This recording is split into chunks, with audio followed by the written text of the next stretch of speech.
Majstrovstvá Slovenska v chôdzi na 20 000 metrov začínali v skorých ranných hodinách. Niektorí naši reprezentanti totiž stále bojujú o olympiádu a tak potrebovali vhodné teplotné podmienky. U mužov si výborný čas zakráčal Mirko Úradník. V cieli mu namerali osobný rekord 1:22:06. Posuniem sa vyššie v rankingu. Myslím si, že do tej úplne 48 sa ma to nekopne, ale uvidíme, ako sa to celé poposúva teraz začiatkom júla a budeme čakať, čo sa udeje.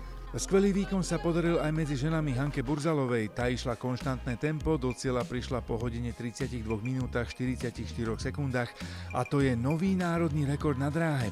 Pre ňu ale dôležitejšie, že snáď by toto mohlo pomôcť aj k olympiáde a štartu na 20 kilometroch. Ja som išla do tých pretekov, že si musím dať osobný rekord a plus tie bonusové body, že vtedy by mi to stačilo, ale keďže som si ho nedala, ale ten čas je pomerne fajn, tak teraz neviem, aj medzi nami na chvoste toho rebríčka sú fakt, že bodové rozdiely úplne obod, takže ja to teraz vôbec neviem vypočítať, pretože dnes sa konajú vo viacerých krajinách majstrovstvá republik a uvidíme, budeme čakať na uzavretie rankingu a bude to tam veľmi tesné medzi nami.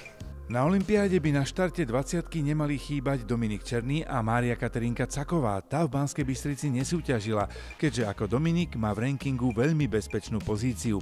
My však chceme, aby sa v Paríži predstavilo čo najviac našich chodcov.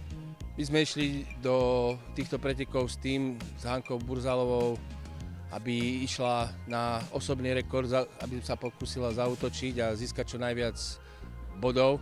Avšak uvidíme, lebo dneska majú šampionáty aj iné krajiny a nevieme doteraz výsledky druhých. Mirko Úradník rovnako určite si bodovo vylepší svoje postavenie, určite bude mať viac bodov, ako mal doteraz v rankingu na základe tohto výkonu, takže budeme čakať, čo to spraví, ale to skôr Mirko už bude mať body na budúci rok. K olympiáde ho to určite neposunie, ale verím, že si pomôže už do rankingu na budúci rok s týmto výkonom.